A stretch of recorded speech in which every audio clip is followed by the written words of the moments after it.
Bonjour à tous, je suis Alberto et ici avec Média Laval, on rencontre M. Carlos Leitao, nouveau député de Marc-Aurèle Fortin. Donc, M. Leitao, bonjour. Bonjour. Comment allez-vous? Ça va bien, ça va bien. Maintenant que la session parlementaire est terminée, parce qu'on a eu une session relativement courte, mais très intense. C'était 4 semaines jusqu'à la fin juin. Mais là, bon, voilà, ça c'est terminé. Je suis maintenant ici dans la circonscription, donc ça va mieux maintenant. Oui, on va en parler justement de cette circonscription. Donc, vous êtes fait élire en avril, c'est ça? Le 28 avril. 28 avril, dans cette circonscription que j'imagine vous n'étiez pas habitué dans le passé. Je sais que vous avez été député provincial à Montréal. C'est ça, dans le West Island. Dans West Island, exactement. Et maintenant, donc, vous êtes passé donc, à Laval. De l'autre côté de l'autre côté du pont. Voilà. Est-ce que vous étiez familier avec Laval avant de venir? Oui, j'étais, d'ailleurs, il y a un lien avec Laval, parce que quand ma famille, que nous sommes arrivés au Canada, au Québec, en 1975, donc il y a quelques années déjà de ça, nous nous sommes installés à Laval, à Laval-des-Rapides, à cette époque-là. Et donc nous avons habité ici 2 ans avant d'aller à Montréal. Donc, pour moi, c'est un retour à l'origine, si on peut ainsi le dire. Je n'aurais jamais pensé à ce moment-là que je me trouverais député de cette région. Maintenant, pour ce qui est spécifiquement de Marc-Aurèle Fortin, surtout le quartier de Sainte-Rose, je le connais, je pense que je le connais bien du temps où j'étais en politique provinciale. Ou même si je représentais une circonscription à Montréal, mais bon, on avait aussi... Vous étiez de passage à Laval de temps en temps? Ou... Et c'est ça, et donc je connaissais les députés du secteur, surtout le député provincial à l'époque, ici de Sainte-Rose, Jean Abel, qui était à l'époque le député le plus jeune de l'Assemblée nationale. Wow. Et donc, je venais ici quand même régulièrement pour le soutenir dans son... Donc vous passiez à Laval, vous connaissiez Laval, mais vous n'étiez pas 100% à Laval à l'époque, jusqu'à ce que maintenant, vous arrivez en circonscription, vous en parliez, vous étiez au Parlement, à la Chambre des communes, et maintenant, donc, vous venez en circonscription. C'est quoi vos premières impressions donc, dans cette circonscription? Oui, alors, bon, c'est une circonscription que j'avais commencé à mieux connaître en campagne électorale. Nous avons fait beaucoup de porte-à-porte. Nous avons donc parlé aux citoyens. Donc, c'est une circonscription qui est majoritairement francophone, 70% francophone, et avec un niveau de scolarité plus élevé que la moyenne de la région métropolitaine. C'est quand même assez intéressant, la région métropolitaine de Montréal. Donc des personnes très engagées dans leur communauté et avec une vie communautaire aussi très, très active. Donc c'est pas c'est pas la banlieue typique où les gens viennent seulement dormir et puis ils vont travailler ailleurs. Non, il y a une vie communautaire très, très active de jeunes familles et de familles moins jeunes, mais c'est... donc c'est une circonscription. Bon, le secteur que je connais mieux, c'est Sainte-Rose. Il va falloir maintenant que j'apprenne à connaître les autres, surtout Fabreville, je connais un peu moins. Donc dans votre circonscription, on trouve justement, c'est ça, vous avez dit Fabreville, Sainte-Rose, etc. Une partie d'Auteuil aussi. Une partie d'Auteuil, n'est-ce pas? Donc ça fait quand même une circonscription très peuplée, j'imagine. Oui. C'est énormément de... D'ailleurs, excusez-moi. D'ailleurs, c'est un peu les règles fédérales sont telles que les frontières des circonscriptions changent quand même, je dirais régulièrement, enfin plusieurs fois, pour maintenir, l'objectif c'est de maintenir la population parmi les différentes circonscriptions relativement égale. Équilibrée. Donc ici c'est quand même une circonscription maintenant que géographiquement est un peu plus petite, mais la population est, donc on est 100 et quelques mille... Puis elle est en croissance aussi, je pense, c'est ça. Et il y a encore de la place pour... Donc, c'est probable qu'à l'avenir, géographiquement, ça sera encore plus petit si la population continue d'augmenter. Très intéressant. Merci pour ces informations. Donc, c'est super intéressant. Question maintenant, quelles sont vos priorités donc, pour cette circonscription de Marc-Aurèle Fortin en tant que député? Bon, ce qui est ressorti beaucoup pendant la campagne électorale, et d'ailleurs c'est la raison principale de mon réengagement politique. Oui, parce que on en reparlera aussi un petit peu après, mais oui, ça. très intéressant. Donc c'était l'aspect économique, le développement économique, la situation en ce qui concerne les États-Unis, la guerre tarifaire, etc. Donc c'est de contribuer du mieux que je peux au développement économique du Canada, du Québec, et ici de la région. Comme on avait mentionné tantôt, le niveau de scolarité est relativement élevé ici. Et donc la plupart des personnes qui sont sur le marché du travail travaillent dans le secteur des services. Okay. Donc c'est les enjeux qui concernent le secteur manufacturier, et ils sont nombreux, sont peut-être un petit peu moins pressant dans cette partie de Laval mais que d'autres. Laval en tant que tel est très industrialisé. Mais c'est ça, donc il y a des parcs industriels ailleurs, donc ça c'est plus important de ce côté-là. Ce que les citoyens ici m'ont mentionné beaucoup en campagne électorale, c'est à part donc, cette question économique, deux enjeux. D'abord et avant tout, l'abordabilité, donc l'accès à la propriété. Ça coûte cher d'acheter une maison et ça coûte aussi très cher de louer un appartement. Donc, une question d'abordabilité, de logement, et puis deuxièmement, le transport. Okay. Le transport collectif, très bien, mais il y a déjà plusieurs personnes me l'ont mentionné, d'améliorer les services du train de banlieue.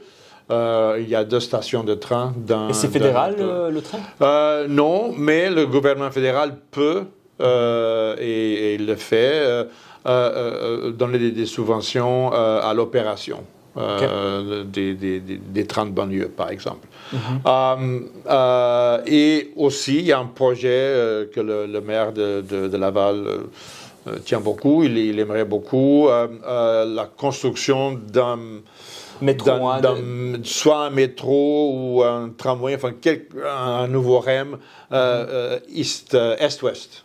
Parce que, on a le métro nord-sud, il y a une partie du REM qui traverse l'ouest de Laval, de s'en aller.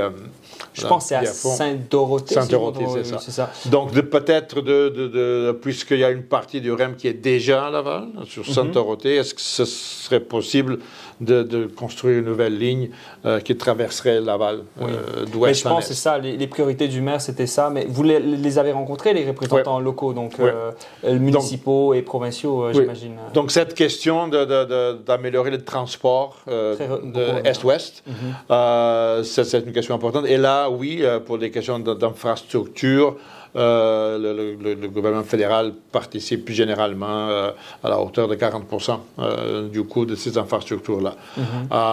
Il faudrait aussi trouver l'autre 60% pour qu'un tel projet puisse être viable. Mais ça, c'est un peu plus à long terme. Oui, bien entendu. Oui. Donc, vous parlez de vos priorités sur long terme. C'est ça. À plus court terme, donc d'améliorer le service de train, le train de banlieue, le train d'Exo. Parce que oui, il va au centre-ville de Montréal, mais le service n'est pas si fréquent que ça. Donc, beaucoup de citoyens aimeraient avoir un service un peu plus fréquent, donc pour augmenter la fréquence. Donc, vous avez pris le dossier à cœur, j'imagine. Oui, et c'est important parce que, comme on a dit tantôt, il y a beaucoup de jeunes familles. Le temps est quand même précieux. Alors, si on peut améliorer l'offre de transport collectif, les gens vont prendre moins leur automobile. Oui. Donc, ça va contribué à diminuer le trafic à Laval a explosé depuis les dernières années avec beaucoup de constructions qui se sont faites et on l'a vu aussi en se rendant ici justement on l'a remarqué la route est très occupée par les voitures donc je vois très bien la priorité. Donc si ça peut arriver tant mieux. Mais l'autre enjeu, celui de l'accès à la propriété, donc le logement, ça aussi c'est très important. Et à Laval, ici et dans le territoire de Laval, il y a encore de la place donc pour construire. Donc d'augmenter l'offre et on sait très bien une des clés de rendre le logement plus abordable, c'est d'augmenter l'offre. Okay. Et donc, si on peut le faire... Mais il y a des nouveaux projets d'investissement. Est-ce que je sais, le vieux Penn, le vieux pénitencier qui sera transformé en logements sociaux, aussi à Chaumédé, etc. Donc, j'ai entendu ce genre de projet. Est-ce qu'il y en aura aussi à Marc-Aurèle-Fortin Il y a encore de la place, physiquement. Il y a encore des terrains vacants. Il y a des enjeux de zonage. Bon, ça c'est quelque chose évidemment que le municipal doit voir ça avec les citoyens évidemment parce que ça c'est ça c'est pas seulement à Laval, c'est vraiment national. Des enjeux tout le monde est pour la densification des villes, mais quand la densification arrive dans votre quartier, disons, le consensus s'effrite un peu. Donc, il y a du travail à faire avec les citoyens pour bien expliquer les enjeux. Et c'est pas tellement du côté fédéral qu'on peut faire quoi que ce soit, autre que de dire qu'on est disponible, on est prêt à participer. Participer au financement des nouvelles constructions. Une des priorités du nouveau gouvernement, c'est d'accélérer les projets d'infrastructure majeurs. C'est ça. Monsieur Letao, donc rapidement, parce que le temps passe malheureusement, votre retour en politique, un retour choc, un peu comme on peut le dire. En 2022, vous aviez quitté la politique provinciale, vous aviez pris votre retraite et on sait qu'il y a eu des circonstances qui ont changé depuis ce temps-là, surtout géopolitique, la conjoncture économique qui s'est un peu détériorée. Vous vous êtes engagé à revenir en politique, donc sous la bannière de M. Carney, qui avait été élu en... Je pense il a été justement élu chef du parti... Au mois de février. Au mois de février, excusez-moi, oui. Et... vous êtes venu, vous avez été élu, vous étiez considéré un candidat star à Laval par plusieurs journaux. Alors, ce retour, il se fait progressivement. On voit que vous êtes, je pense, secrétaire... Parlementaire, oui, de la ministre Joly au ministère de Industrie, Sciences et Technologies. Ouais. Donc, vous revenez sur vos traces. À l'époque, vous étiez ministre de l'économie... Des Finances. Des Finances, excusez-moi.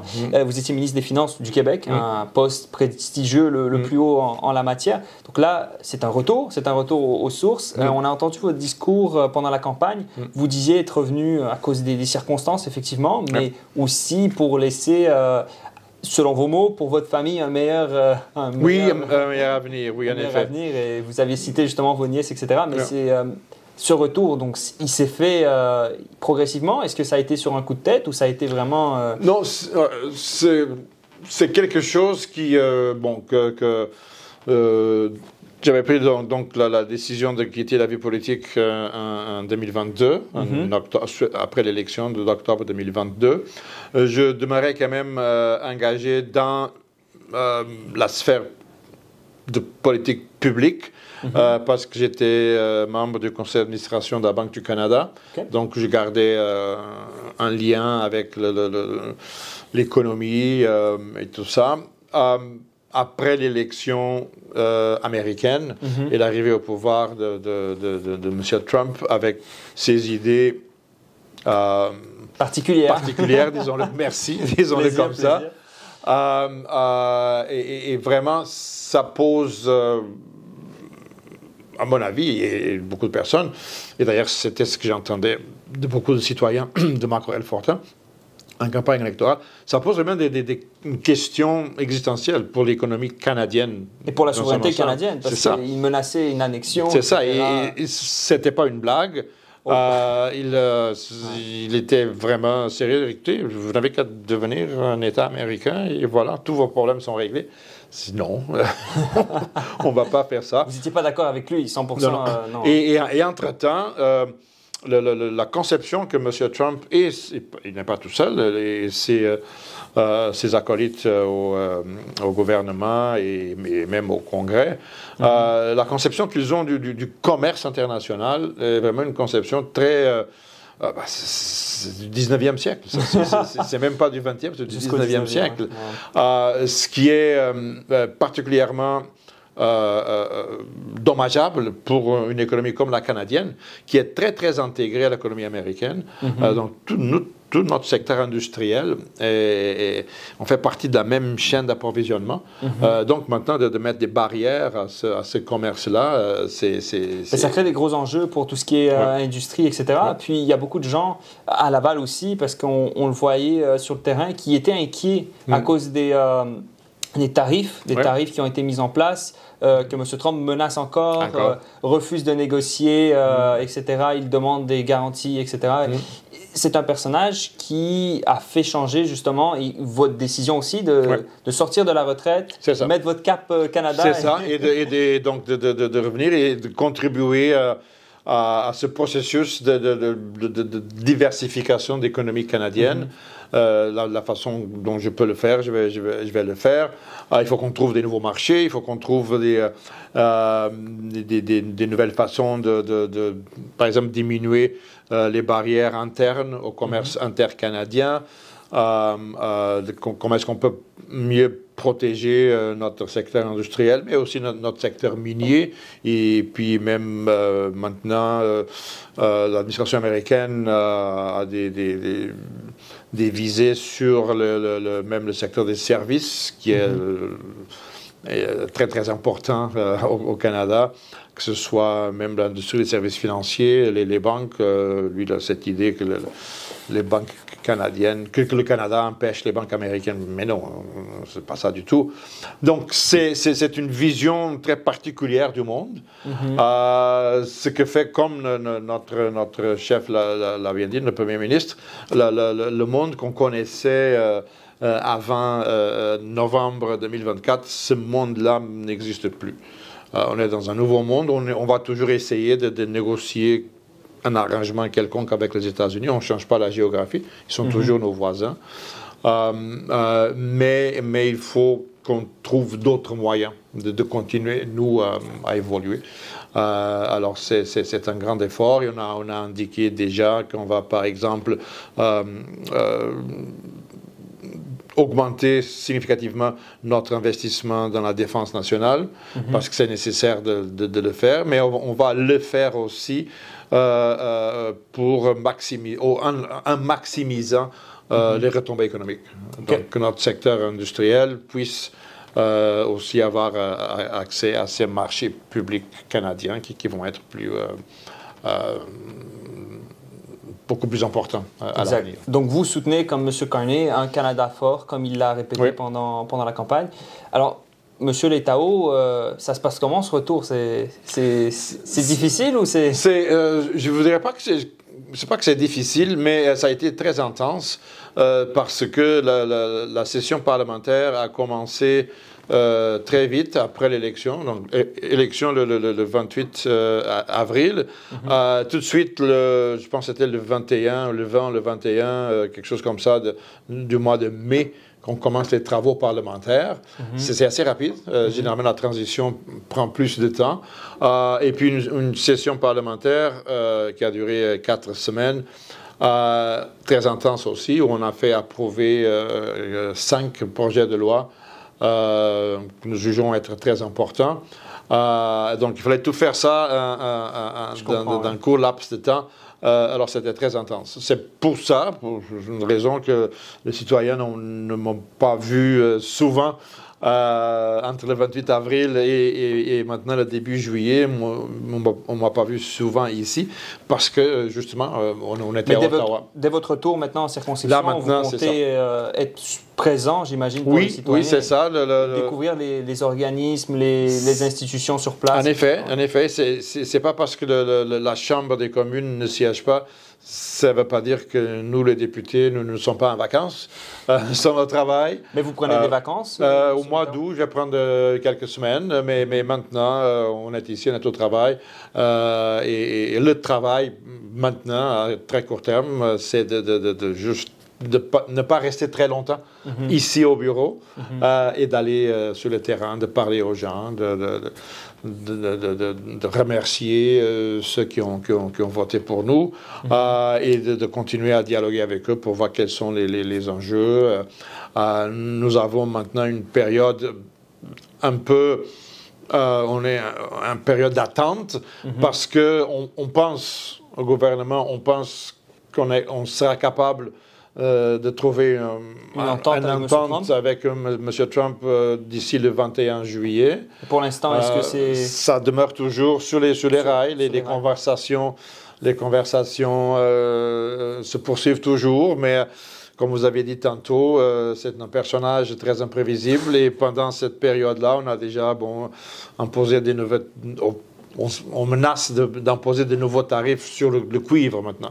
Ouais. On a des tarifs sur l'aluminium, sur l'acier. Là, maintenant, ça serait le cuivre aussi.